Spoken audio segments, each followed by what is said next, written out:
আমাদের চরাচরণ যেন সুন্দর হয়ে যায় ইয়া আল্লাহ।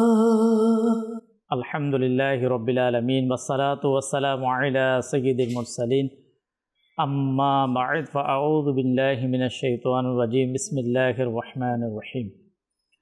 আসসালাতু ওয়াসসালামু আলাইকা ইয়া রাসূলুল্লাহ ওয়া আলা আলিকা ওয়া আসহাবিকা ইয়া হাবিবাল্লাহ। আসসালাতু ওয়াসসালামু আলাইকা ইয়া নবিয়াল্লাহ ওয়া আলা আলিকা ওয়া আসহাবিকা ইয়া নূরাল্লাহ। দূরের কাছের সকল দর্শক শ্রোতাকে অনুষ্ঠানের পক্ষ থেকে স্বাগতম, আন্তরিক মোবারকবাদ।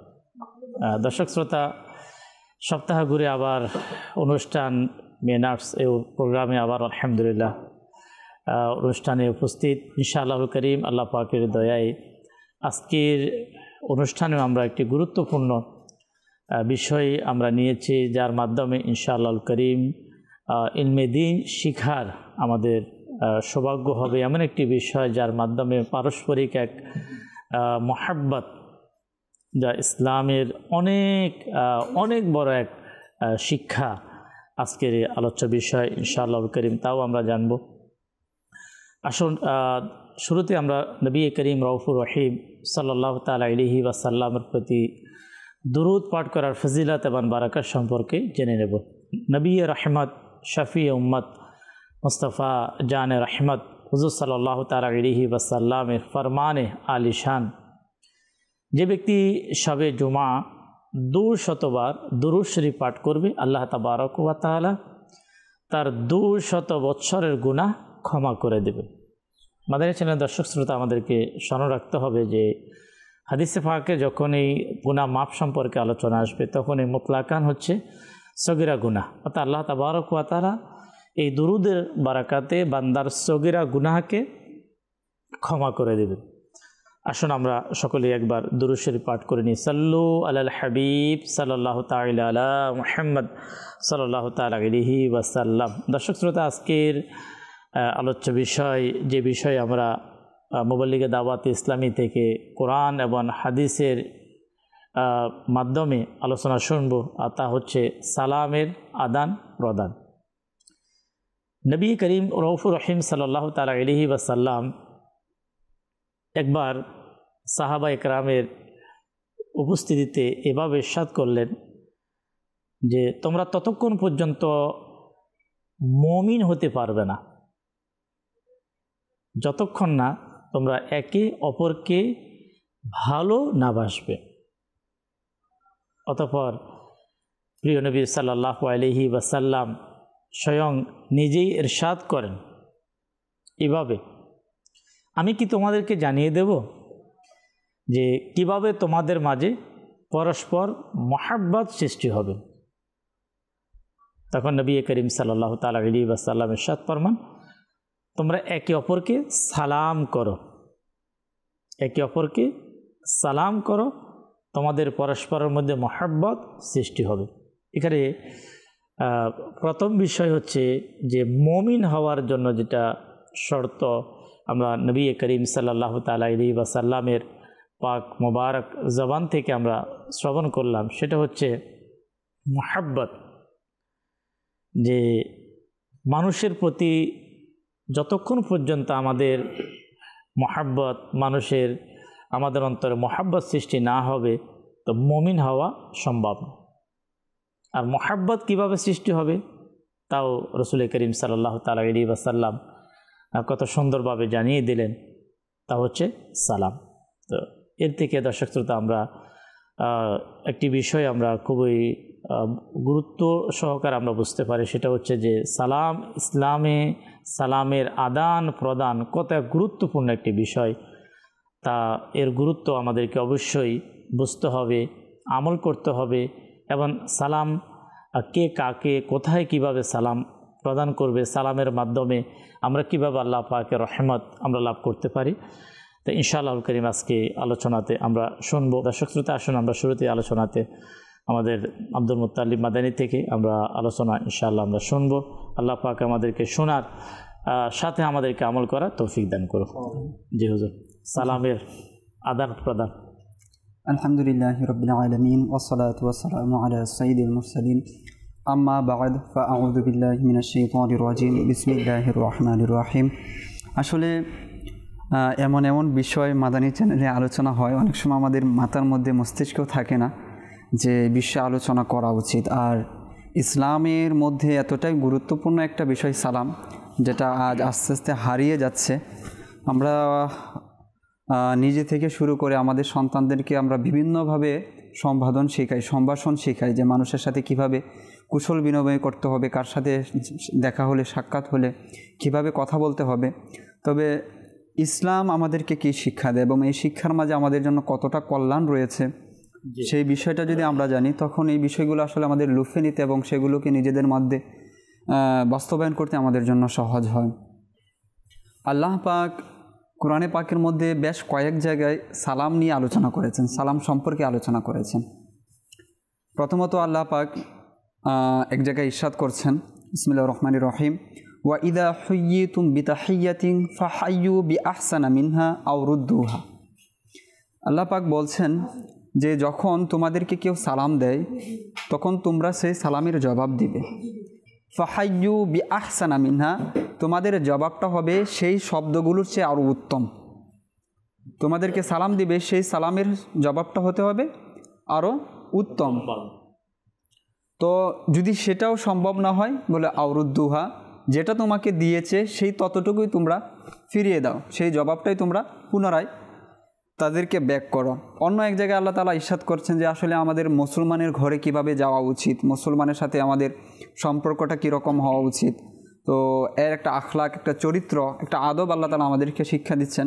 সেখানে আল্লাহ তাআলা বলছেন, ইয়া আইয়ুহাল্লাযীনা আমানু লা তাদখুলু বুয়ুতান গায়রা বুয়ুতিকুম হাত্তা তাস্তানিসু ওয়া তুসাল্লিমু আলা আহলিহা।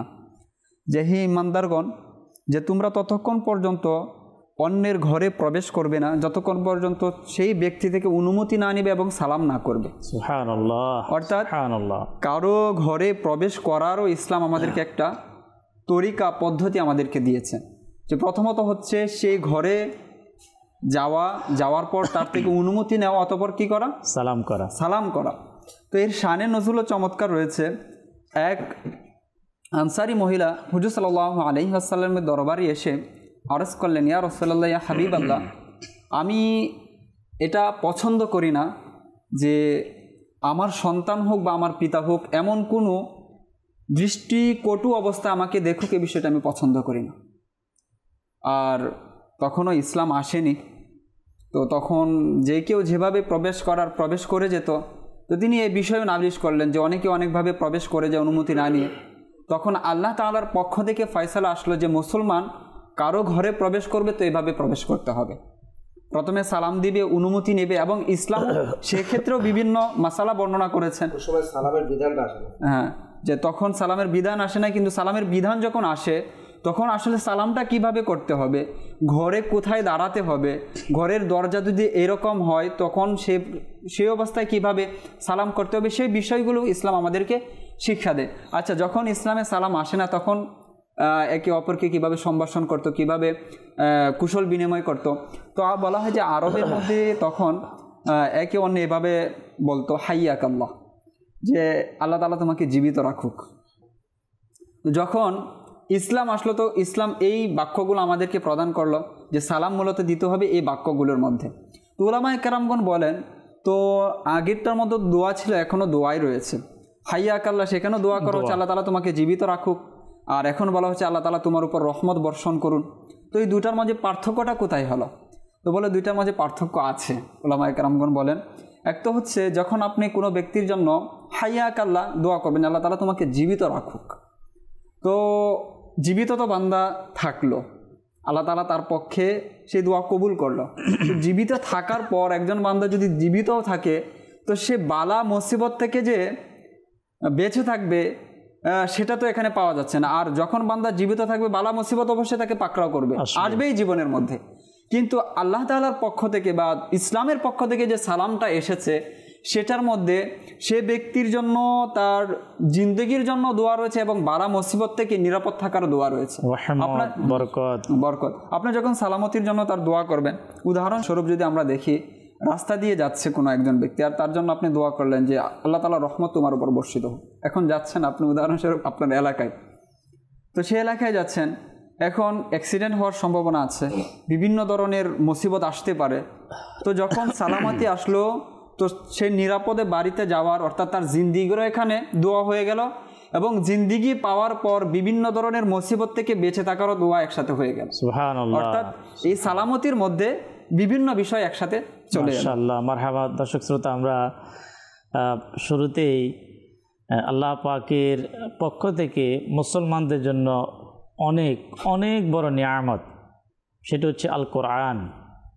যে কোরআনুল কারীমের মধ্যে এক মুসলমান তার কমপ্লিট জিন্দিগি, সে এমন কোনো সাবজেক্ট যা মুসলমান মানে মুসলমানের জীবনের জন্য যে জিনিসটা প্রয়োজন, যেটা নেই কোনো শব্দ নেই, যেটা পবিত্র আল কোরআনুল কারীমের মধ্যে। আল্লাহ তাবারক ওয়া তাআলা কত সুন্দরভাবে, আমরা আজকে সাবজেক্ট নিয়েছি সালামের আদান প্রদান, কিন্তু কোরআনুল কারীমের মধ্যেই সালাম দেওয়ার সাথে সাথে প্রদান করার হুকুমটাও, যে দুইটি বিষয় আমরা শুনলাম। একটি হচ্ছে যে একটু উত্তমভাবে বাড়িয়ে দেওয়া, আর যদি বাড়ানো সম্ভব না হয় যতটুকু সালাম কমপক্ষে ততটুকু আমরা কি উত্তরটাকে দিই। পবিত্র কোরআনুল কারীম আল্লাহ তাআলার পক্ষ থেকে অনেক অনেক বড় নিয়ামত, বড় আফসোসের বিষয়। দর্শক শ্রোতা, আমরা অনেকেই হয়তো আমাদের হায়াত শেষ হয়ে যাচ্ছে, একটা লিমিট হায়াত থাকে তার, অনেকে তো যৌবনে পৃথিবী থেকে চলে যেতে হয়, তারপরও যাদের 40-50+ বয়স, প্রায় যেটা মূল্যবান, যেটাকে বয়স আমরা বলে থাকি, সেই বয়স চলে যাচ্ছে।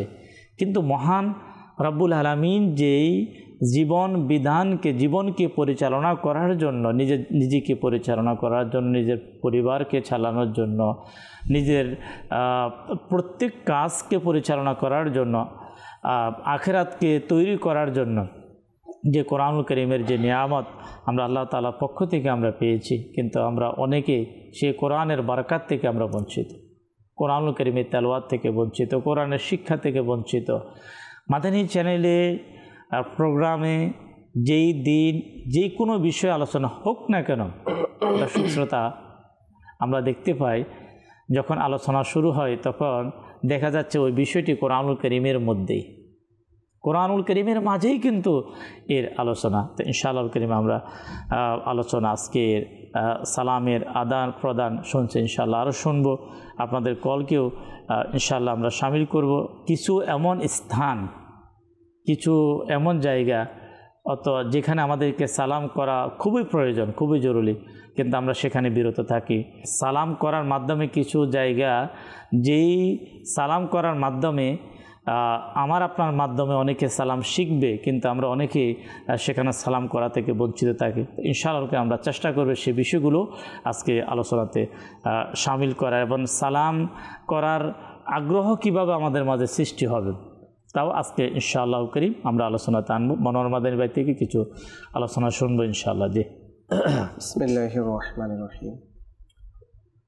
সালাম ইসলামের মধ্যে যতগুলি আমল রয়েছে তার মধ্যে এটা এমন একটি আমল যে অনেক ইবাদতের মাধ্যমে, আমলের মাধ্যমে আপনি নেকি অর্জন করতে পারবেন, জি, নিজের আমলনামাকে পরিপূর্ণ করতে পারবেন, কিন্তু সেটা দিয়ে প্রত্যক্ষভাবে সামাজিক স্বীকৃতি, সমাজের মধ্যে শান্তি প্রতিষ্ঠা, সমাজের মধ্যে সৌহার্দ্যপূর্ণ আচরণ, ভ্রাতৃত্ববোধ, এটা বাস্তবায়ন করতে পারবেন না। যেমন অনেকে জঙ্গলে গিয়ে ইবাদত করেছে, অনেকে খানকার মধ্যে গোপনে ইত্যাদি, তো সেটার মাধ্যমে সামাজিক ভারসাম্য রক্ষা পায় না। সমাজের মধ্যে যে একটা বিশৃঙ্খলা, অস্থিরতা, বা একে অপরকে না দেখতে পারা, একে অপরকে হিংসা করা, একে অপরের প্রতি অবিচার করা, এই যে বিষয়গুলো রয়েছে, এই বিষয়গুলো ওই একক ইবাদতের মাধ্যমে দূর হয় না সর্বক্ষেত্রে।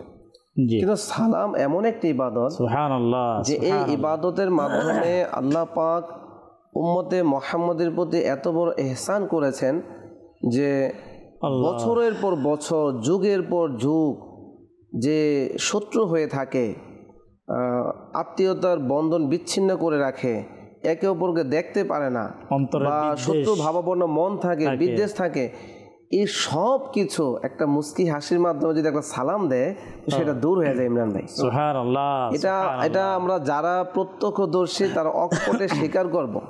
আমি নিজেও দেখেছি যে অন্তরের মধ্যে তার খুব মনে হয় জানি তার সাথে আমার কত বড় বিভেদ, কত বড় দূরত্ব, কিন্তু যখন এই সালামের মাধ্যমে হাতে মুসাফা করা হয়, হাত মিলানো হয়, তারপর আলিঙ্গন করা হয়, তখন মনে হয় যেমন তাদের মধ্যে ভালোবাসা পূর্বে কখনো বিচ্ছিন্ন হয়নি। তাদের মধ্যে ভালোবাসা এখন যেমন পূর্বে তেমন ছিল, অথচ পূর্বে এমন ছিল যে একজন আরেকজন দেখলে রাস্তা পাল্টিয়ে ফেলতো। তো আল্লাহ পাকের অনেক দয়া যে সালাম ডাইরেক্ট এক রহমত, অনেক রহমত, এবং এর মধ্যে তো 30 পরিপূর্ণভাবে দিলে 30টা নেকি অর্জন হয়। আর সুবহানাল্লাহ বলা হয়েছে যে 100 রহমত, এর মধ্যে যে সালাম দেয় তার প্রতি হলো 10 আর 90, এবং যে উত্তর দেয় তার প্রতি হলো 10। সুবহানাল্লাহ। তো এমনিভাবে যদি আমরা সালামকে ব্যাপক করি, সালামের গুরুত্বটা বুঝি, তাহলে আমার মনে হয় যে আমাদের ব্যক্তি জীবনে অনেক শান্তি। আর সালামের অর্থই তো শান্তি, এবং সালামের মাধ্যমে রহমত পড়ার একটি মাধ্যম। যে বিষয়টা আপনার আমাদের মনোয়ার মাদানী ভাই পয়েন্ট হিসাবে শুরু করলেন, আল্লাহ পাকের দয়ায় এটা আমাদের এখানে দর্শক শ্রোতা, আমরা যদি এর উপকার পেতে চাই আমরা প্র্যাকটিক্যাল চলে আসি।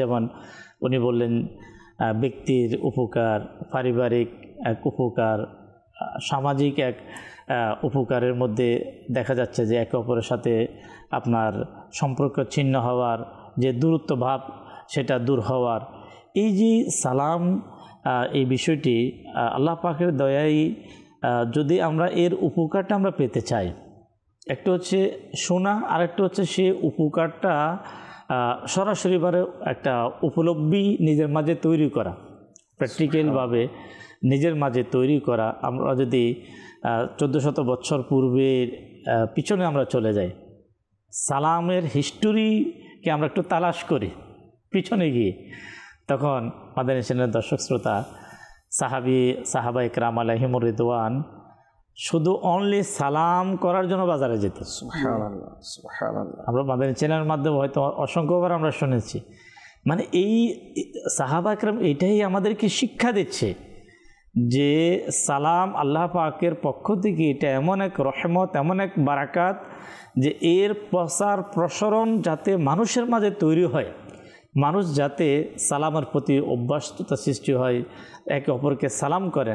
সাহাবা ইকরাম আলাইহিমুর রিদওয়ান, এক সাহাবী রসুল, তিনি বাজারে যাচ্ছেন এবং বারবার যাওয়া আসা হচ্ছে, কিন্তু কিছু কিনতে কেউ দেখেননি।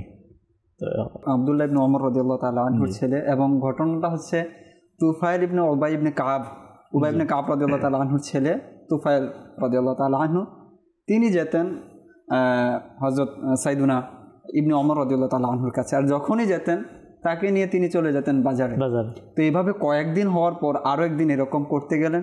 তো বললেন, হুজুর আপনি বাজারে যান না, কোনো ব্যবসায়ীদের সাথে আপনার কোনো আলোচনা হয় না, কোনো পণ্যের আপনি ক্রয় করেন না, দাম জিজ্ঞাসা করেন না, আপনি কোনো কিছু করেন না, কোনো মজলিসেও বসেন। তো তিনি, তাদের সম্পর্ক ছিল গভীর অত্যন্ত, সাহাবায়ে কেরামের মাঝে যে ভালোবাসা সেটা তো আমাদের জন্য উদাহরণ যে ভালোবাসা কীরকম হওয়া উচিত। তো তিনি আবার তুফাইল রাদিয়াল্লাহু তাআলা আনহুকে বললেন, হে পেটু, অর্থাৎ একটু ওনার পেট একটু বড় ছিল, তো তিনি আবার ওইরকমভাবে বললেন, তো তুমি এখনো বুঝতে পারো না আসলে কী জন্য এরকমটা করি?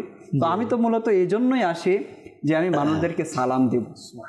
দুনিয়ায় কিন্তু আপনার সিস্টেমটা একদম ব্যতিক্রম আমাদের ক্ষেত্রে দেখা যায়। অর্থাৎ ভালো কাজের জন্য আমাদেরকে যেতে হয় মসজিদে, ভালো কাজ আমরা খুঁজি মাদ্রাসায়, কিন্তু তারা যেখানে মূলত দুনিয়া বুঝে আসে বিষয়টা, বাজার দুনিয়া, তো কিন্তু সেখানেও তারা এই জন্যই যেতেছে, সেখানেও আমি নেকি করব, সেখান থেকেও আমি আখিরাতের যে ফসল রয়েছে, শস্য রয়েছে, সেটা আমি সংগ্রহ। ইনশাআল্লাহ আমরা শুনবো আজকে, যেহেতু আমাদের আলোচ্য বিষয়, আমরা বেশ কিছু সময় দর্শক শ্রোতা আজকে এই একটি পয়েন্ট, সেটা হচ্ছে সালাম এর আদান প্রদান।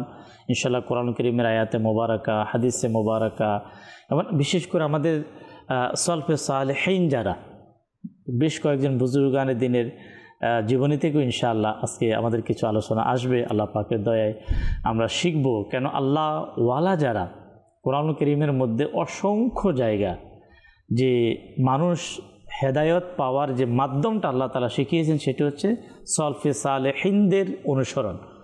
তো ওই সলফে সালেহিন যারা, আল্লাহ পাকের নেক বান্দা যারা, তারা সালামকে কিভাবে নিয়েছেন ব্যক্তির জীবনীতে, তা ইনশাআল্লাহ আমরা আলোচনা শুনবো। কিছু কলের দিকে আমরা যাব, তারপরে ইনশাআল্লাহ কারীম ধারাবাহিকভাবে আমরা আজকের যে আমাদের আলোচ্য বিষয় প্রোগ্রামের সালামের আদান প্রদান এ সম্পর্কে ইনশাআল্লাহ আমরা গুরুত্বপূর্ণভাবে আলোচনা ইনশাআল্লাহ শুনবো। কল চালিয়ে দেন। আমার নাম মোহাম্মদ আব্দুল সালাম। চ্যানেলটা আমাকে ভালো লাগে, দেখি খুব ভালো লাগে। প্রথম কল যার পক্ষ থেকে আসলো নাম আব্দুল সালাম, মাশাআল্লাহ। আল্লাহ তাআলা আর শান্তিময় প্রশান্তিময় আল্লাহ তাআলা জিন্দেগি আল্লাহ পাক নসিব করুক। জি, নেক্সট কল। মোহাম্মদ মেহরাজ হোসেন, কুমিল্লা থেকে। আমি আপনাদের মাদার চ্যানেলটা দেখছি, আমার কাছে অনেক ভালো লাগছে। সপ্তাহে দেখার চেষ্টা করি, আপনাদের কথাগুলা খুব ভালো লাগতেছিল। আমার জন্য দোয়া করবেন, আমি যেন সবসময় মাদার চ্যানেল দেখতে পারি। থেকে মেহরাজ ভাই কল করার জন্য শুকরিয়া, আল্লাহ তাআলা বরকত দিক। জি, নেক্সট কল। ফরিদপুর থেকে বলছি, আমার নাম মোহাম্মদ আল আমিন। অনুষ্ঠান দেখতে অনেক ভালো লাগে, ভালো একটা ইসলামিক চ্যানেল, পরিবার নিয়ে দেখা যায়। মাদানী চ্যানেলটা অনেক ভালো লাগে, দেখি অনেক ইসলামিক করাতে হয় বাচ্চাদের নিয়েও। অনেক শুকরিয়া এরকম একটা চ্যানেল আনার জন্য। মাশাআল্লাহ, শুকরিয়া। অনেকেই আমাদেরকে কল করেছেন, কল করার জন্য আপনাদেরকে মুবারকবাদ। এরপর সোশ্যাল মিডিয়ার মাধ্যমে অনেকে আমাদেরকে কমেন্টস করে থাকেন। এই মুহূর্তে অনেকে আমাদের সাথে রয়েছেন, বিশেষ করে প্রবাস থেকে আমাদের শাহ আলম ভাই সালাম দিয়েছেন। মাশাআল্লাহ, আপনার প্রোগ্রাম দেখার সৌভাগ্য হচ্ছে। আল্লাহ পাক আমাদেরকে, আমরা যেখানেই থাকি, দেশে অথবা বিদেশে, আল্লাহ তাবারক ওয়া তাআলার স্মরণকে আমাদের অন্তরে তাজা রাখার জন্য নবী করিম সাল্লাল্লাহু তাআলা আলাইহি ওয়াসাল্লামের আদর্শ যদি আমরা শিখতে চাই, প্রিয় নবী সাল্লাল্লাহু তাআলা আলাইহি ওয়াসাল্লামের উসওয়াতুন হাসানা, যা এক মানব জাতির জন্য সবচেয়ে বড় এক মডেল, নবী করিম সাল্লাল্লাহু তাআলা আলাইহি ওয়াসাল্লামের উত্তম আদর্শ। আর এর আলোচনায় আলহামদুলিল্লাহ মাদানী চ্যানেল থেকে আমাদের জানার শেখার সৌভাগ্য হয়। প্রতিদিন কিছু না কিছু সময় আমরা আমাদের অনেক সময় অনেক কাজেই চলে যায়, তাই কিছু সময় আমরা ইনশাআল্লাহ ইনভেস্ট করব আমাদের আখিরাতকে সুন্দর করার জন্য। মাদানী চ্যানেলকে আমরা দেখব, ইলমে দ্বীন শিখার সৌভাগ্য হবে, আমলের জজবা, ইবাদতের আগ্রহ ইনশাআল্লাহ আমাদের মাঝে সৃষ্টি হবে। আল্লাহ পাক আমাদেরকে আজকে প্রোগ্রামের যে আলোচনার বিষয় সালামের আদান প্রদান, দর্শক আমরা আলোচনা শুনছি, ইনশাআল্লাহ কারীম আরও আলোচনা শুনব। সাথে সাথে সোশ্যাল মিডিয়ার মাধ্যমে যারা আমাদের প্রোগ্রাম দেখার সৌভাগ্য হচ্ছে, আপনাদেরকে আবার একবার বলবো, অনুরোধ করব, এটাও একটা নেকির দাওয়াত, যে নেকির কাজ করার জন্য কাউকে উৎসাহ প্রদান করা। মাদানী চ্যানেল দেখা এটা একটা নেকি সওয়াবের এক মাধ্যম, যেহেতু ইসলামিক কন্টেন্ট, ইসলামী বিষয়গুলা, এবং এই ইসলামী বিষয় প্রচার প্রসারণ আজ পৃথিবীতে কতই না কিছু আপনার ভাইরাল হচ্ছে, প্রচার হচ্ছে। এমন যাতে না হয় যে আপনার মাধ্যমে এমন কিছু ভাইরাল হলো, প্রচার হলো, যার মাধ্যমে মানুষ আল্লাহ পাকের নাফরমানি, শয়তানের অনুসরণের মধ্যে লিপ্ত হলো, আর আপনার আখিরাত বরবাদ হয়ে যাবে। কত মানুষ সেই কাজের মধ্যে, খারাপের মধ্যে নিমজ্জিত হওয়ার সম্ভাবনা থাকে। কিন্তু ধর্মীয় যে কন্টেন্ট, কোনো একটি বিষয় যার মাধ্যমে মানুষের আমলে আগ্রহ সৃষ্টি হয়, সালাম করার আগ্রহ সৃষ্টি হয়, অথবা নবী করিম সাল্লাল্লাহু তাআলা আলাইহি ওয়াসাল্লামের সুন্নত পালন করার আগ্রহ সৃষ্টি হয়, যে আজকের যে আমাদের আলোচ্য বিষয় হুজুর সাল্লাল্লাহু তাআলা আলাইহি ওয়াসাল্লামের খাস সুন্নতের অন্তর্ভুক্ত সালাম। তো এর প্রচার করা এটা শুধু মাদানী চ্যানেল বা দাওয়াত ইসলামীর দায়িত্ব তা না। আমি এক মুসলমান হিসেবে এটা আমার দায়িত্ব যে আমি প্রচার করব। যখন আমি নবী করিম সাল্লাল্লাহু তাআলা আলাইহি ওয়াসাল্লামের সুন্নাত প্রচার হবে, তা আমরা সকলে জানি, যখন প্রচার হবে, এর উপর আমল হবে, তখন ওই সকল কাজ, যে কাজ শয়তানের অনুসরণ অনুকরণীয়, সেটা সে সমাজ থেকে কী হবে, দূরীভূত হবে। আল্লাহ আমাদেরকে বোঝার, আবার আমল করার তৌফিক দিক। জি হুজুর। জি, আপনি মাশাআল্লাহ সবাইকে উদ্বুদ্ধ করছেন সালাম দেওয়ার প্রতি, এবং হুজুর সাল্লাল্লাহু আলাইহি ওয়াসাল্লাম থেকে সে হয়ে আসছে উদ্বুদ্ধ এখনো পর্যন্ত। একটা বিষয় হচ্ছে পারিবারিক যে শিক্ষাটা হচ্ছে, পরিবার থেকে শিক্ষা দেওয়া, যে ছোটোবেলা থেকে, এবং নিজেদের মধ্যে সালামের আদান প্রদান করা। একটা হচ্ছে যে আপনার সাথে, আপনি ধর্মীয়, আমিও ধর্মীয় ব্যক্তি, একজন মাদ্রাসায় পড়াশোনা করেছি, তো দেখা হলে দেখা যাচ্ছে সালামটা হয়, এবং ঘনিষ্ঠ যারা আছে, ভাই, বন্ধু, বাবা, তাদের ক্ষেত্রে গিয়ে মানে সালামটা দেওয়া হয় না, লজ্জাবোধ করেও না। কিন্তু আল্লাহ তাআলা আমাদেরকে সেক্ষেত্রেও শিক্ষা দিচ্ছে যে পরিবারে যখন যাবে, তোমরা কারো কোনো আত্মীয় স্বজনের ঘরে যাবে, তো সেক্ষেত্রেও তোমরা সালাম আদান প্রদান করবে। যেমনটা কোরআন পাকের মধ্যে আল্লাহ তাআলা ইরশাদ করছেন, বিসমিল্লাহির রহমানির রহিম, ফাইদা দাখালতুম বুয়ুতান ফাসাল্লিমু আলা আনফুসিকুম তাহিয়াতাম মিন ইনদিল্লাহি মুবারাকাতান ওয়া তাইয়্যিবা। এখানে একটা বিষয় রয়েছে যে আমরা অনেক সময় কল্যাণের জন্য দোয়া করি, বরকতের জন্য দোয়া করি, যে আমার ঘরের জন্য কল্যাণ হয়, বরকত হয়, যে ঝগড়া ফেসাদ আছে, যে বিভিন্ন ধরনের বালা মুসিবত দেখা যায় বিভিন্ন ধরনের, তো এর একটা সমাধানও এখানে রয়েছে। তারা বলেন, তোমরা যখন ঘরে প্রবেশ করো, তোমাদের আত্মীয় স্বজন যারা রয়েছে তাদেরকে সালাম করো। ফাইদা দাখালতুম বুয়ুতান ফাসাল্লিমু আলা আনফুসিকুম, তোমরা তোমাদের আত্মীয় স্বজনদেরকে সালাম করো। এটা করলে কি হবে, তাহিয়াতাম মিন ইনদিল্লাহি মুবারাকাতান ওয়া তাইয়্যিবা, যে এটা করলে পরে আল্লাহ তাআলার পক্ষ থেকে যে একটা বরকতময় কল্যাণময় সম্ভাষণ হচ্ছে, এটা বরকতময় কল্যাণময়, যে আল্লাহ তাআলা যেন আমার ঘরে যারা আছে তাদেরকে রহমত দান করেন, বরকত দান করেন। আর এটা যখন করবে, তো আল্লাহ তাআলার পক্ষ থেকে এই সম্ভাষণের বরকতে এই ঘরের মধ্যে বরকত হবে। আচ্ছা, এই সালামটা আসলে এখন থেকে তো নয়, অনেক আগে থেকে এটা আপনার চলে আসছে, এবং বিভিন্ন নবীগণের জীবনী যদি আমরা দেখি, সেখানেও কিন্তু এই সালাম ছিল, মানে প্রাচীন ইবাদত।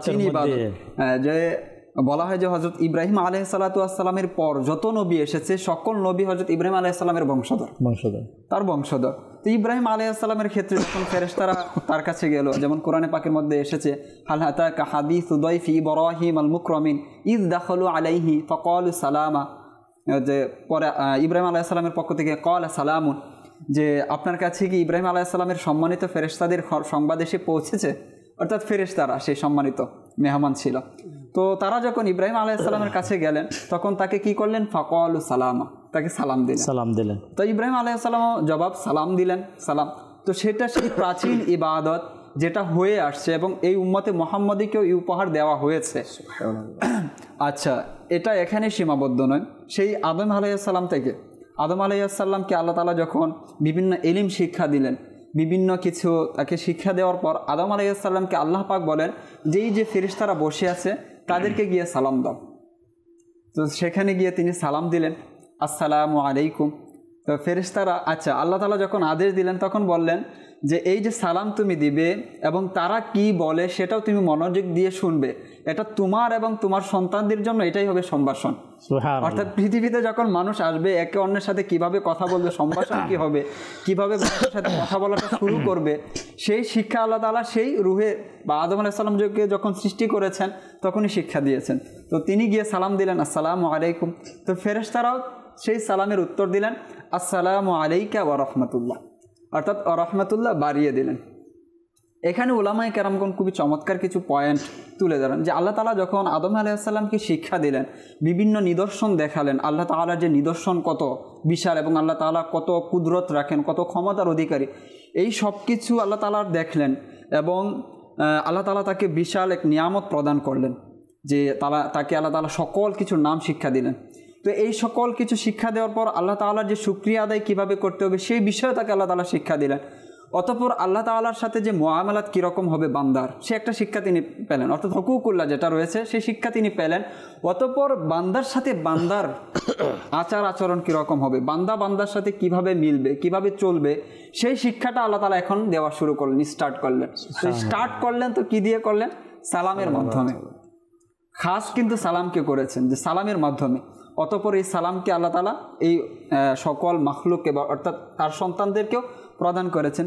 তো এক তো হচ্ছে যে আল্লাহ তাআলা মাখলুকের সাথে মাখলুকের আচরণ কীরকম হবে, বান্দার সাথে বান্দার আচরণ কীরকম হবে, সর্বপ্রথম যে বিষয়টা দিয়েছেন সেটা হচ্ছে সালাম। আর এর মাধ্যমে আরও একটি বিষয় হচ্ছে যে ইলমে দ্বীন অর্জনের জন্য অন্যের কাছে যাওয়া। আল্লাহ তাআলা আদম আলাইহিস সালামকে পাঠিয়েছেন ফেরেশতাদের কাছে এবং এও বলে দিয়েছেন যে তারা কি বলে সেটা হবে তোমার এবং তোমার সন্তানদের জন্য দুনিয়ায়, যে তারা কিভাবে সম্ভাষণ করবে, তারা কিভাবে কথা বিনিময় করবে, আচরণ কীরকম হবে, সেই বিষয়ে একটা ইঙ্গিত এখানে পাওয়া যায়। আচ্ছা, আর শুরুতে মনোহর ভাই বলছেন বা আপনিও শুরু করেছেন একটি হাদিসের মাধ্যমে যে হুজুর সাল্লাল্লাহু আলাইহি ওয়াসাল্লাম বলেছেন যে তোমরা ততক্ষণ পর্যন্ত জান্নাতে প্রবেশ করতে পারবে না যতক্ষণ পর্যন্ত তোমরা কি হবে না, মুমিন হবে না, আর ততক্ষণ পর্যন্ত মুমিন হতে পারবে না যতক্ষণ পর্যন্ত তোমাদের মাঝে পারস্পরিক যে ভালোবাসা সেটা না হবে। অতঃপর আল্লাহ রাসূল সাল্লাল্লাহু আলাইহি ওয়াসাল্লামের পক্ষ থেকে প্রেসক্রিপশন একটা নুসখাও দেওয়া হয়েছে। সেই নুসখাটা হচ্ছে আফসুস সালামা বাইনাকুম, তোমরা একে অন্যের মাঝে কি করবে, সালাম বিনিময় করবে। হুজুর সাল্লাল্লাহু আলাইহি ওয়াসাল্লামকে কোনো এক সাহাবী রাসূল, সম্ভবত আবু মুসা আশআরী রাদিয়াল্লাহু তাআলা আনহু, তিনি বললেন, ইয়া রাসূলুল্লাহ আইয়ুল ইসলামি আফদলু, বা বলা হচ্ছে আইয়ুল ইসলামি খায়রুন, যে ইসলামের মধ্যে সর্বোত্তম কাজ কোনটি, বরকতময় কল্যাণময় সর্বোত্তম ইবাদত কোনটি? হুজুর সাল্লাল্লাহু আলাইহি ওয়াসাল্লাম বলেন, তুতিআমুত তুআমা ওয়া তাকরাউস সালামা, যে তোমার অপর ব্যক্তিকে খাবার খাওয়ানো এবং অপর ব্যক্তিকে সালাম প্রদান করা। মান আরাফতা ওয়া মান লাম তারিফ, তুমি যাকে চিনো অথবা না চিনো সবাইকে তুমি সালাম প্রদান করো। আর যেটা আপনি খুলাসা করেছেন, এই যে ইসলামের এত বড় একটি সৌন্দর্য, যে ইসলামের মধ্যে সর্বোত্তম ইবাদত বলে দেওয়া হয়েছে, এর কিছু বিষয় আপনি বলেছেন যে কেন আসলে করা হলো। যে আজকে সমাজের মধ্যে যে বিশৃঙ্খলা, আজকে একে অন্যের সাথে মিল নেই, সেটা ব্যক্তি জীবন থেকে শুরু করে সামাজিক জীবন, সেটা এখন রাষ্ট্র পর্যন্ত। আর এই বিশৃঙ্খলার কারণে আজকে আমরা বিভিন্ন জায়গায় নির্যাতিত, নিপীড়িত। এই কাজটা যদি আমি ব্যক্তি জীবন থেকে শুরু করি, ঘর থেকে শুরু করি, সেটা সমাজে চলে আসবে, এক সময় সমাজ থেকে রাষ্ট্রে এটা আসবে এবং আমাদের মাঝে একটা সুসম্পর্ক গড়ে উঠবে প্রত্যেকটা মানুষের সাথে, যেটা আমরা সাহাবায়ে কেরামের মধ্যে দেখেছি। তারা গুটি কয়েক ছিল, মুষ্টি কয়েক ছিল, কিন্তু তারা কিন্তু বিজয় চিনিয়ে নিয়েছে। তারা কখনো পরাজিত হয়নি, তারা নিচু হয়ে জীবনযাপন করেনি, তারা তাদের জীবনটা গড়ন করেছে এরকমভাবে এবং তারা মাথা উঁচু করে সারাটি জীবন চলেছে। এখানে একটি বিষয় যেটা সবচেয়ে, যেটা আমাদের চ্যানেলের দর্শক শ্রোতা, যে আমাদের ঘরোয়া যে পেরেশানি, আমি চাচ্ছি যে আমাদের আজকের প্রোগ্রামের মাধ্যমে যাতে কিছু পরিবারের ঘরোয়া পেরেশানি যাতে কি হয়, দূর হয় আল্লাহ পাকের দয়ায়। যে কোনো একটা বিষয়ের মনোহর ভাই কিছু একটা হচ্ছে নিজের ব্যক্তিটা তো প্রথম ফার্স্ট, এরপর আসে পরিবার, তারপরে এর পাশাপাশি সমাজ, এরপর রাষ্ট্র।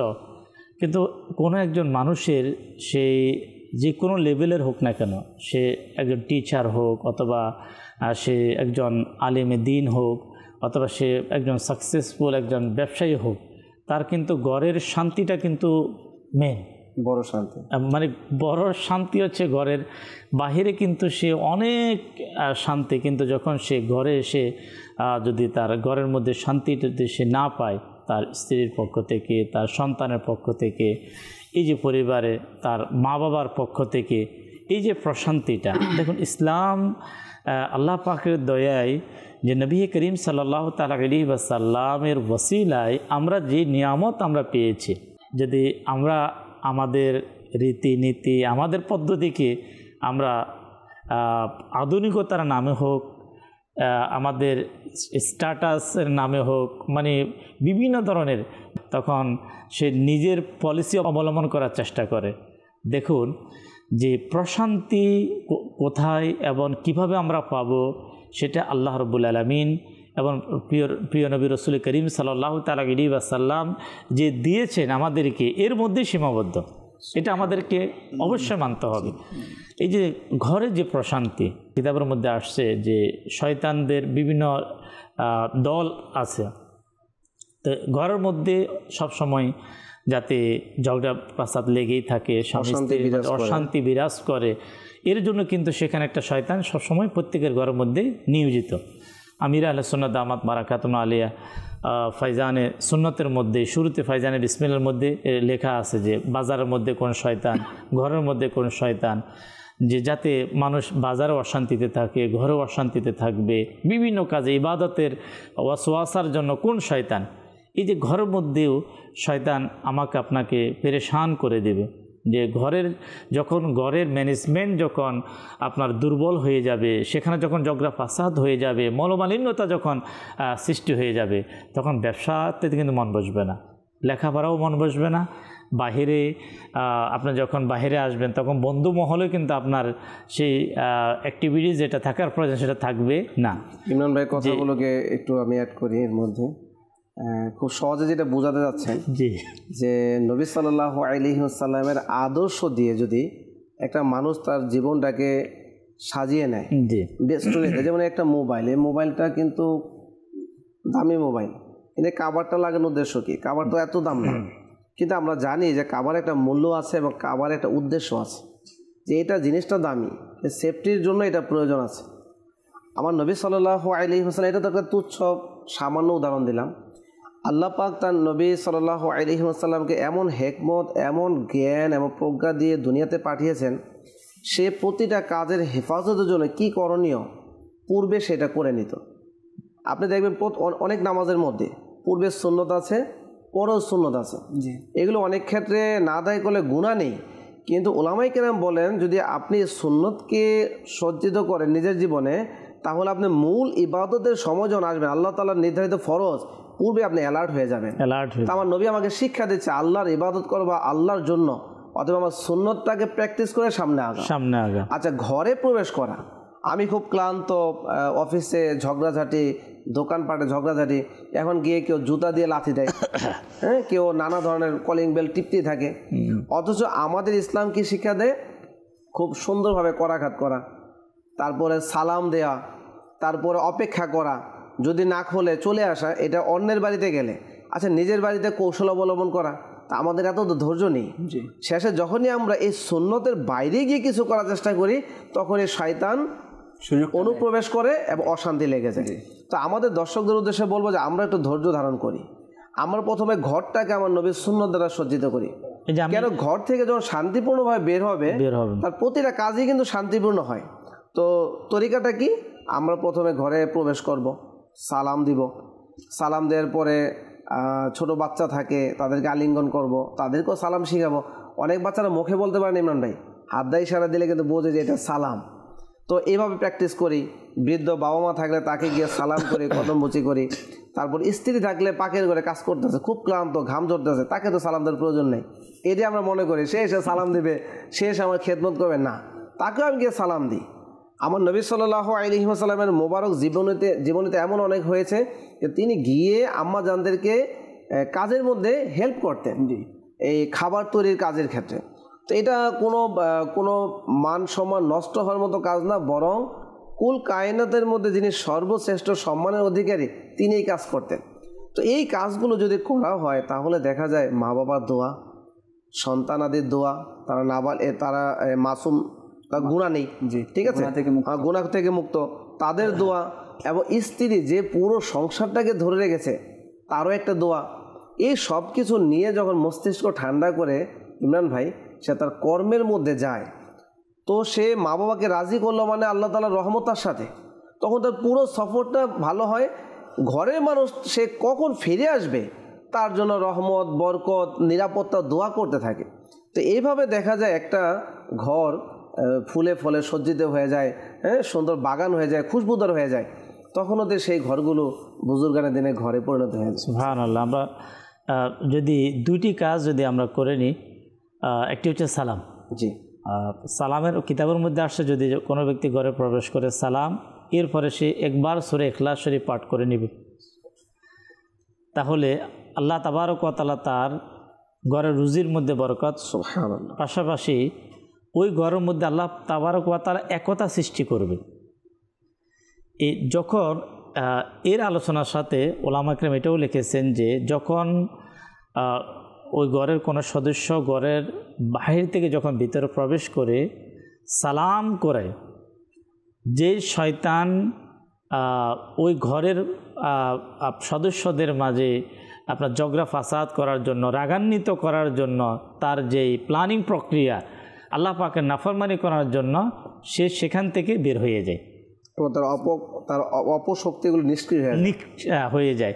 এখন দেখুন যে আমরা দুটি জিনিস পরিবারের মধ্যে রুজির বারাকাত আমরা সকলেই আমরা চাই, এবার আমরা সকলেই এমন প্রত্যেক ফ্যামিলি পরিবার এটাই চাই যে আমাদের ঘরে কখনো আমার সন্তানদের মধ্যে কখনো ঝগড়া হবে না, আমাদের স্বামী স্ত্রীর মাঝে কখনো ঝগড়া হবে না, অথবা আল্লাহ না করুক যে আমার ঘরে বয়স্ক বাবা আছে এবং মা আছে, ওনারা অনেক সময় একটু বয়স হওয়ার কারণে ওনাদের ব্যবহারটা একটু কঠোর হয়ে যায়, কর্কশ হয়ে যায়, এর মধ্যে শয়তান সুযোগ নেই যে মায়াদাল্লাহ তখন ওই ছেলে বলেন, ছেলের বউ বলেন, অর্থাৎ ওই ফ্যামিলির বৌমা বলেন, তো তাদের অনেক সময় সহ্য হয় না।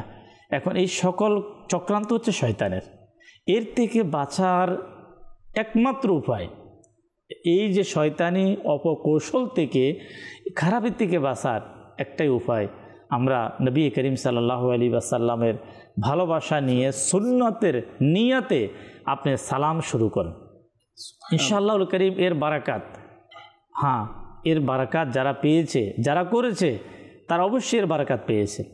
তাই আলহামদুলিল্লাহ দাওয়াত ইসলামীর প্রতিষ্ঠাতা শেখ তরিকত আমির আহলে সুন্নাত দামাত বারাকাতুমুল আলিয়া, যিনি দাওয়াত ইসলামীর মতে সুন্দর এক দ্বীনি সংগঠন বিশ্বের মুসলমানদেরকে উপহার দিয়েছেন, আমরা মাদানী চ্যানেলের মাধ্যমে হোক, যেভাবে হোক, দাওয়াত ইসলামের প্রতিষ্ঠাতা থেকে একটি বিষয়, অসংখ্য বিষয়ের মাঝে একটি বিষয় সবচেয়ে তিনি বেশি একটু হাইলাইটস করার সবসময় চেষ্টা করেন, সেটা হচ্ছে সালাম।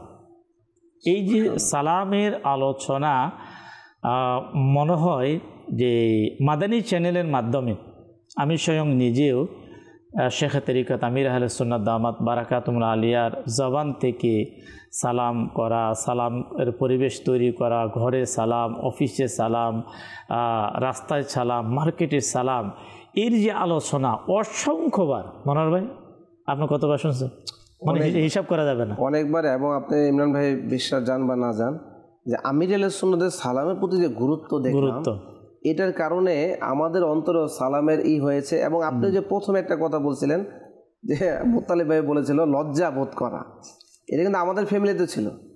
দর্শক যারা চিনে তারা চিনে, যারা চিনে না তাদের উদ্দেশ্যে বলি, আমরা স্কুল কলেজ থেকে পড়াশোনা করা, দাওয়াত ইসলামে আমাদেরকে উঠিয়ে এনে মাদ্রাসায় ভর্তি করিয়েছে, আজকে পড়িয়েছে, আজকে এখানে বসে কথা বলারও তৌফিক আল্লাহর রহমতে হচ্ছে দাওয়াত ইসলামের প্ল্যাটফর্মে। ঘরের ভিতরে সালাম তো দূরের কথা, লজ্জা লাগতো, মাকে সালাম দিব, বাবাকে সালাম দিত, তো এইভাবে একটা অবস্থা। কিন্তু আলহামদুলিল্লাহ দাওয়াত ইসলামী ভাইয়েরা যখন আসা শুরু করলো, তারা সালামের প্র্যাকটিসটাকে এমনভাবে করা শুরু করলো, আমির আহলে সুন্নাতের কথা যখন বললো তখন আলহামদুলিল্লাহ আল্লাহর ওলিদের ফাইজান কি এটা প্র্যাকটিক্যাল ওই সময় বোঝা যায়। তো এইভাবে সালামের বিষয় হয়েছে, মানে ছোট ভাইকে সালাম করা এটা তো কঠিন, এক আপনি করে কথা বলা, সালাম দেয়া, এগুলো তো মানে কিয়ামত হয়ে যাওয়ার মতো।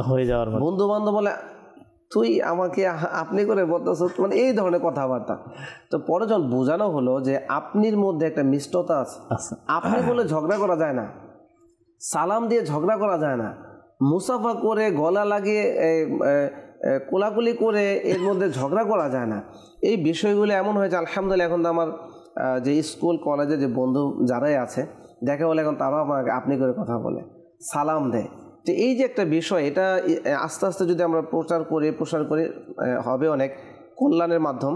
ইমরান ভাই সালামের টপিক অনেক বেশি, সালামের অনেক মাসালা আছে, আমরা যাকে খুশি তাকে সালাম দিয়ে ফেলি, এটার অনেক মাসাইলা আছে, সময়ের স্বল্পতা কেন বলা যাবে না। অথবা মুত্তালিব ভাই যদি বলা শুরু করে অনেক মাসালা আছে, আপনি মেসেজের মধ্যে অনেক স্টাইলে সালাম লেখে, এগুলোর কোনটা শরীয়ত বিধান কি এটা আমরা জানবো। আমি কিছু কথা বলি, যেমন আবু দাউদ শরীফ আর মুসলিম শরীফের মধ্যে রয়েছে যে প্রত্যেকটা জিনিসে কিছু নিদর্শনাদি আছে। তো ইমানদারের নিদর্শনাদি কি, সে সালাম দিবে। তারপরে তার অন্তরে অহংকার নেই, এই অহংকার নেই, হাদিসে পাকের বিষয়বস্তুর আলোকে বলছি, আপনার অন্তর যে অহংকার নেই, অহংকার মুক্ত, এটার নিদর্শন কি, আপনি প্রথমে সালাম দিবেন।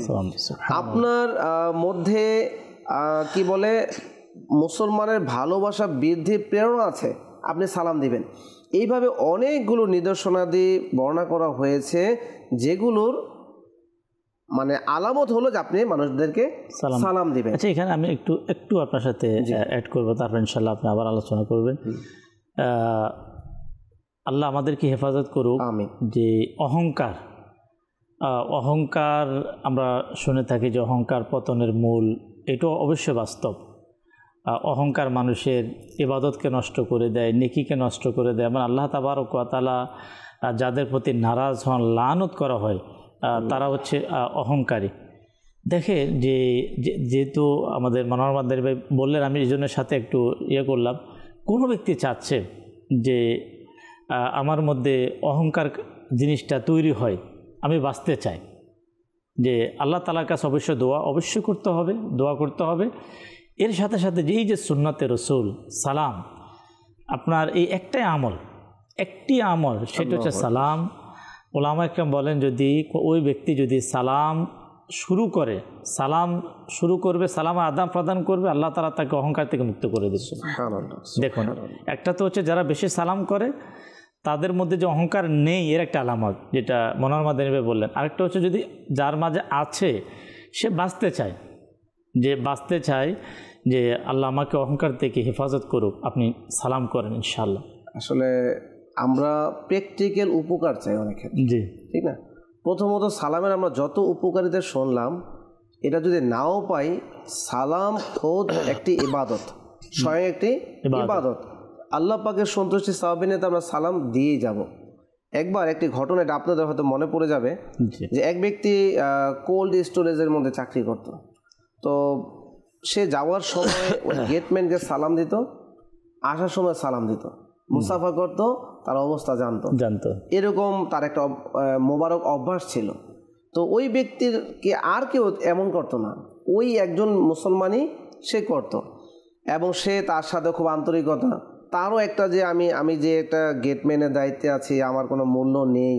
তো এটা ওই ব্যক্তির সালাম এবং মহাব্বতপূর্ণ আন্দাজের কারণে সে সেটা ভুলে যেত। সে মনে করতো, না আমি তো মুসলমান, আলহামদুলিল্লাহ, আমারও ইজ্জত আছে, বা সে শান্তি পেত। তো কি হলো, একবার বন্ধের পূর্বে কোল্ড স্টোরেজ সব বন্ধ হয়ে গেছে, কিন্তু ওই লোকটা কোনো ক্রমে আটকা পড়ে গেছে।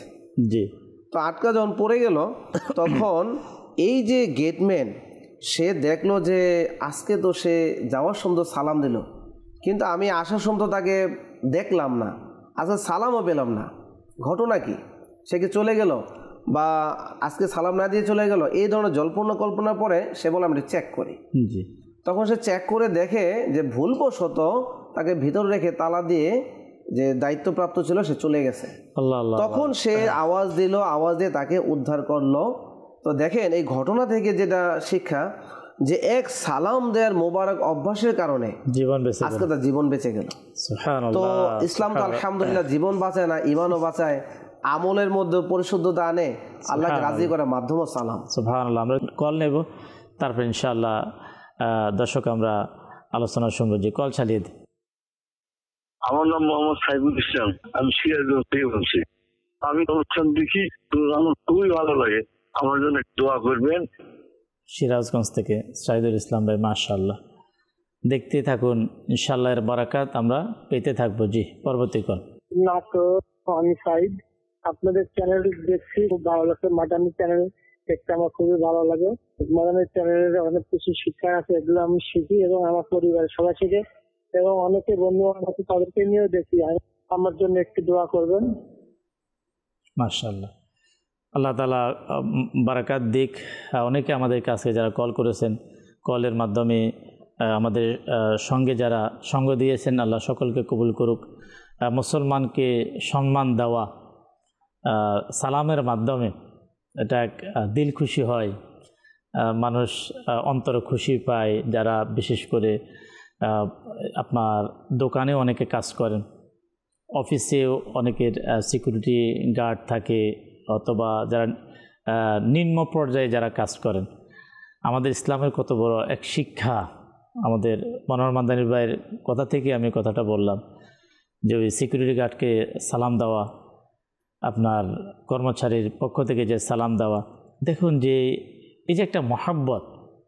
আপনি যদি কারো অন্তরে আসতে চান, যে আমি এই লোকটার অন্তরে প্রবেশ করতে চাই, যে সে আমাকে ভালোবাসুক।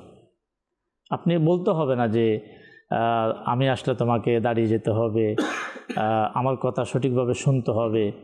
দেখুন, একটা হচ্ছে ডিউটি পালন করা আর মহাব্বত দিয়ে পালন করা, এটা আলাদা বিষয়। যখন কেউ কোনো একটা প্রতিষ্ঠানে কাজ করে তো তাকে তো ডিউটি পালন করতেই হবে, কিন্তু এক মহাব্বতের সাথে একটা ডিউটি পালন করা, যে এক কর্মচারী, একটা সাধারণ কর্মচারী আপনাকে অন্তর থেকে ভালোবেসে আপনার প্রতিষ্ঠানে আপনার সাথে ব্যবহার করবে, অথবা আপনাকে আপনাদের কিছু নিয়ে আসবে, অথবা চা নিয়ে আসবে, এর জন্য বড় একটা ফর্মুলা হচ্ছে সালাম। ইনশাআল্লাহ যদি আল্লাহ পাকের দয়ায় আমাদের এই মন মানসিকতা যদি তৈরি হয়, অর্থাৎ বড়দের পক্ষ থেকে, বয়স্কদের পক্ষ থেকে এবং যারা নেতৃস্থানীয় পক্ষ থেকে, তাদের পক্ষ থেকে যদি সালাম যদি মনোহরভাবে আমাদের সমাজ যদি প্রচলন শুরু হয়, তখন এর যে প্রকৃত যেটা আমরা শান্তি, রহমত যেটা আমরা চাচ্ছি, সেটা ইনশাআল্লাহ শুরু হয়ে যাবে। সালাম হয় না তা না, এখনও হয়, কিন্তু দেখা যাচ্ছে ঘরের মধ্যে ছোটদের পক্ষ থেকে বড়দেরকে সালাম হয়, মার্কেটের মধ্যে কর্মচারীর পক্ষ থেকেই কিন্তু মহাজনকে সালাম হয়, অফিসের মধ্যে কিন্তু সাধারণ কর্মচারীদের পক্ষ থেকে যারা বস লেভেলে আসে তাদেরকে সালাম হয়। কিন্তু আমাদের ইসলামের রীতিনীতি কিন্তু এটা না। আপনি অবশ্যই স্টাডি করুন, সাহাবা ইকরামের জীবনী পড়ুন, আউলিয়া ইকরামের জীবনী আপনি অধ্যয়ন করুন, কোরআন হাদিস তো আমাদের সামনে মেন আসল। তাহলে যখন এই জিনিসটা যখন পরিবর্তন তৈরি হবে, আচ্ছা মনোহর ভাই, আব্দুল মুত্তালিব ভাই, এই যে সালামটা হয় ঘরের মধ্যে ছোটদের পক্ষ থেকে বড়দের, অথবা ছাত্র পক্ষ থেকে ওস্তাদের, কর্মচারীর পক্ষ থেকে বসের, এটা অনেক সময় দেখা যাচ্ছে যে ওই সুন্নতের নিয়ত, ইবাদতের নিয়ত অনেক সময় হয় না, কিন্তু যখন বসের পক্ষ থেকে সালাম হয় তখন কিন্তু সুধারণা করা যায়। কিন্তু অনেক সময় কর্মচারী বসের আসছে যদি একটু সালাম একটু না করা হয়, আপনার কথাটা হয়তো অনেকে বুঝে আসবেন, আমি বসের সালাম দেব, আমরা তাদের জন্য বলি ইসলামের আদর্শটাকে আমরা সেই শুরুতে যাই।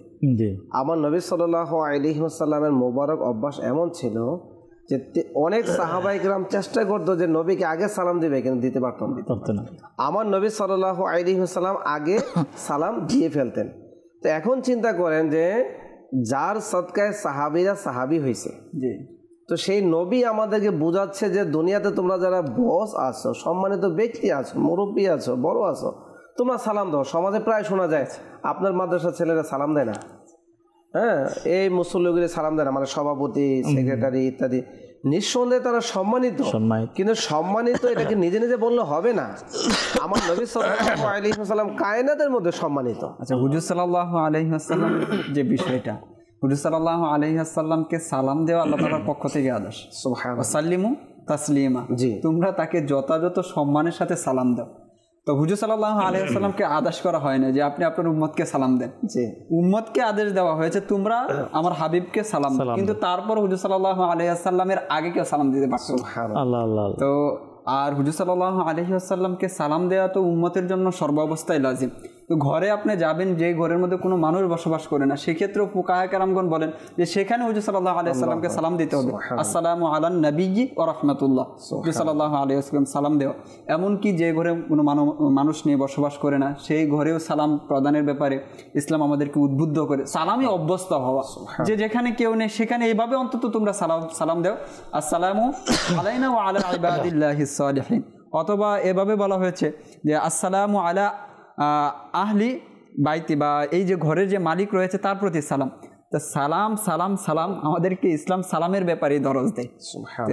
এই বিষয়টা অবশ্যই আমাদেরকে নিয়ে নেওয়া উচিত। এমনকি যে পরস্পর যখন আমরা সালাম আদান বিনিময়, আমরা একে অন্যের জন্য দোয়া করছি, দোয়া করার উদ্দেশ্য কি আমি তার সকল কিছু নিরাপত্তা আমার কাছে, সালামের একটা মাকসাদ তো এটাও না যে তার সকল কিছু আমার কাছে নিরাপদ, তার ইজ্জত, তার সম্মান, তার ধন সম্পদ সব কিছু।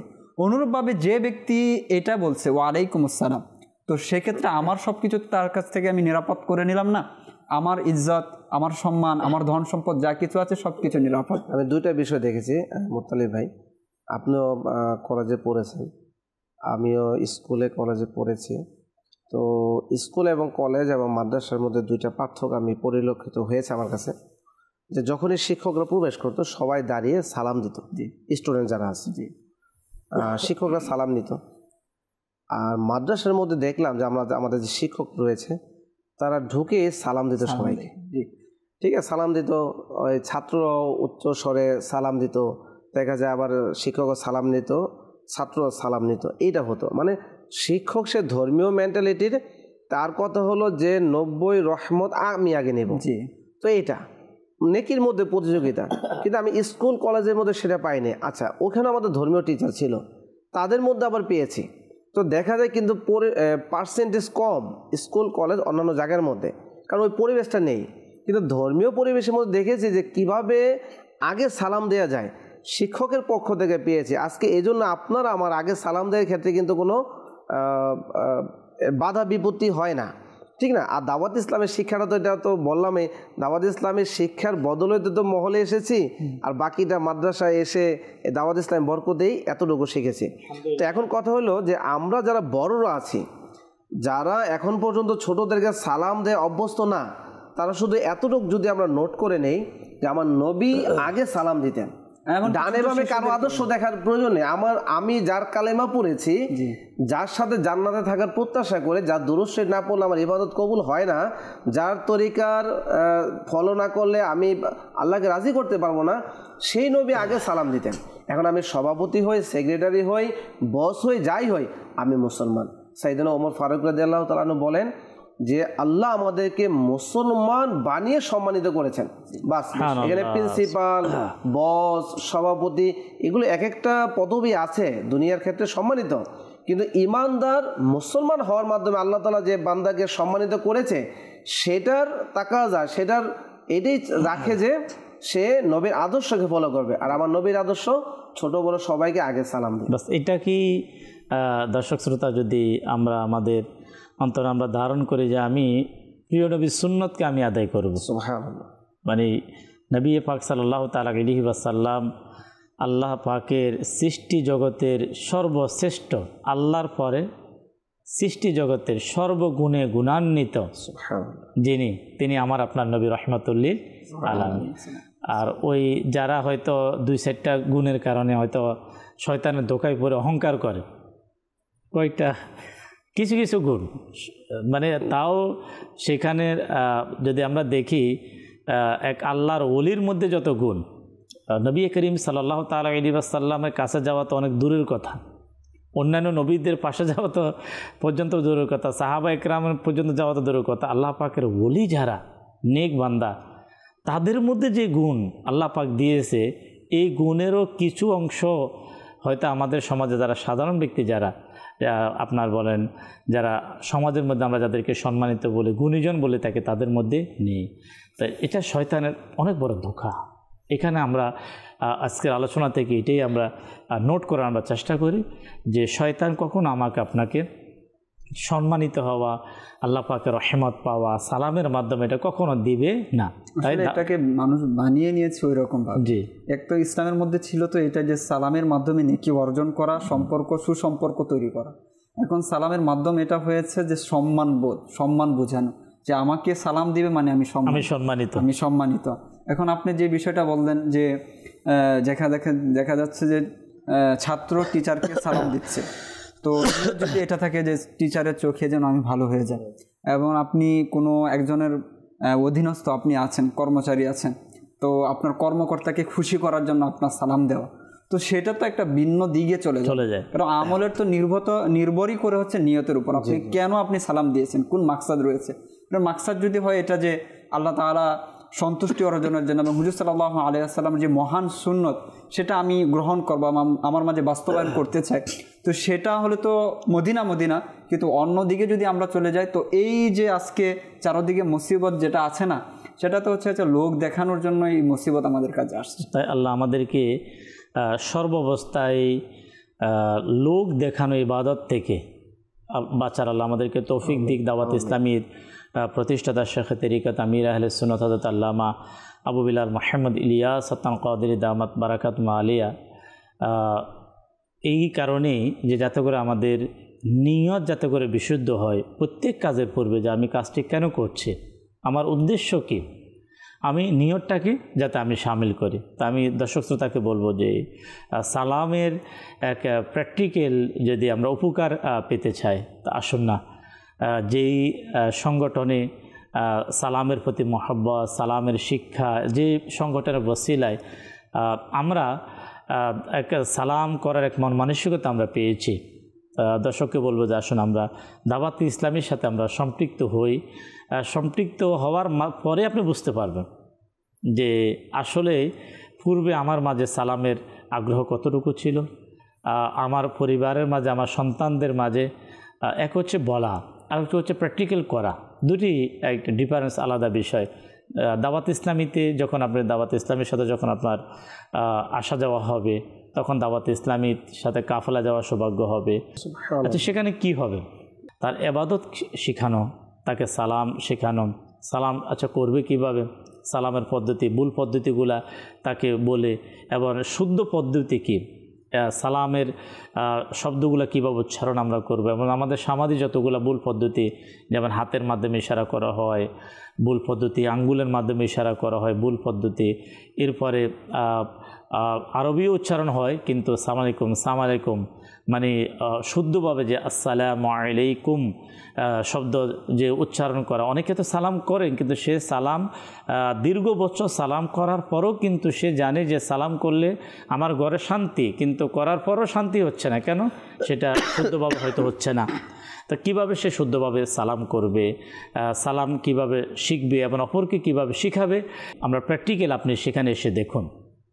ইনশাআল্লাহ আল্লাহ পাকের দয়ায় সুন্নতে রসুলের যে একটা মহাব্বত, সুন্নত রসুল পালন করার যে একটা আগ্রহ ইনশাআল্লাহ আপনি পাবেন। এবং বিশেষ করে দাওয়াত ইসলামের পরিবেশের সাথে সম্পৃক্ত হয়ে, আচ্ছা সম্পৃক্ত হওয়ার সাথে সাথে যেই সালামের পুরো একটা বরকত আপনার মধ্যে চলে আসবে তা না। দাওয়াত ইসলামের সাথে আমির আহলে সুন্নাত দাওয়াত ইসলামের প্রতিষ্ঠাতা তিনি যেভাবে আমলগুলো শিক্ষা দিয়েছেন, যেমন 72 নেক আমল রিসালা পুস্তিকা আমাদের মাকতাবাতুল মদিনাতে পাওয়া যায়, অথবা দাওয়াত ইসলামের ওয়েবসাইট www.dawatislami.net, সেখানে গিয়ে আপনি নেক আমল পুস্তিকা লিখলে সেটা ওপেন হয়ে যাবে। সেখানেও কিন্তু সালামের ব্যাপারে আছে যে আমাদের সাথে রাস্তাতে চলার মাঝে যাদের সাথে দেখা হয় তাদেরকে আমরা সালাম করি কিনা, আমি সালাম করেছি কিনা। তো আল্লাহ পাকের দয়ায় যখন 72 নেক আমল এই পুস্তিকা যখন আমার হাতে আসবে, যখন সেটা আমি আপনি স্টাডি করব, তো এর মাধ্যমে ইনশাআল্লাহ সালামের একটা আগ্রহ আমাদের মাঝে ইনশাআল্লাহ সৃষ্টি হবে। ঘরে সালাম করা, বাজারে সালাম করা, অলিতে সালাম করা, গলিতে সালাম করা, বন্ধুদের মাঝে সালাম করা, মার্কেটে সালাম করা, আচ্ছা স্কুলে গেলে স্কুলে সালাম করা, কলেজ ইউনিভার্সিটিতে সালাম করা। অর্থাৎ এক মুসলমান হিসাবে তার দৈনন্দিন কাজের মধ্যে তার বন্ধুদের সাথেও দেখা হয়, তার ঘরের ফ্যামিলির সাথেও থাকতে হয়, ব্যবসায়ী হলে তাকে মার্কেটে যেতে হয়, ক্রেতা হিসাবেও মার্কেটে যেতে হয়। অর্থাৎ এই সালামের যে এক রুটিন, দর্শক শ্রোতা, আমরা যদি প্রত্যেক মুসলমান যদি আমরা শামিল করতে পারি, মাঝে মধ্যে না, সকল স্তরে, সকল স্থানে, সকল জায়গায় যদি আমরা সালামকে প্রতিষ্ঠিত করতে পারি মুসলমান হিসাবে, আমি একা যদি করি হবে না, সবাই সকল মুসলমান যদি সালাম আদান প্রদান শুরু করে, তো ইনশাআল্লাহ আল্লাহ পাকের দয়া, রবের কালাম সত্য, রসুল পাকের বাণী সত্য, আল্লাহ পাকের রহমত আমরা পাব, পেরেশানি দূর হবে, মুসিবত দূর হবে, শয়তান থেকে আমরা বাঁচতে পারবো। আল্লাহ তাবারক ওয়া তাআলা আজকের প্রোগ্রামে আমরা সালাম আদান প্রদান সম্পর্কে যতটুকু আমরা শুনলাম, মহান রব তাবারক ওয়া তাআলা আমাদেরকে স্মরণ রাখার, তদ অনুযায়ী আল্লাহ আমাদেরকে আমল করা তৌফিক দিক ইনশাআল্লাহুল করিম। আগামী সপ্তাহে আল্লাহ তাআলা যদি তৌফিক দেয়, ইনশাআল্লাহ একই সময়ে আমরা প্রোগ্রাম একটি গুরুত্বপূর্ণ বিষয় নিয়ে ইনশাআল্লাহ আবারও প্রোগ্রামে উপস্থিত হব। তো মাদানী চ্যানেলের দর্শক শ্রোতা, মাদানী চ্যানেলকে মহাব্বত করতে থাকুন, মাদানী চ্যানেল দেখতে থাকুন। মাদানী চ্যানেলের সঙ্গে থেকে আমরা যাতে ইলমে দ্বীন শিখে আমরা আমল করতে পারি, আল্লাহ আমাদেরকে সেই তৌফিক দান করুন। সাল্লু আলাল হাবিব সাল্লাল্লাহু তাআলা আলা মুহাম্মদ সাল্লাল্লাহু তাআলা আলাইহি ওয়াসাল্লাম। সালাতু ওয়া সালামুন আলাইকা ইয়া রাসূলুল্লাহ। আমাদের চরাচরণ যেন সুন্দর হয়ে যায়।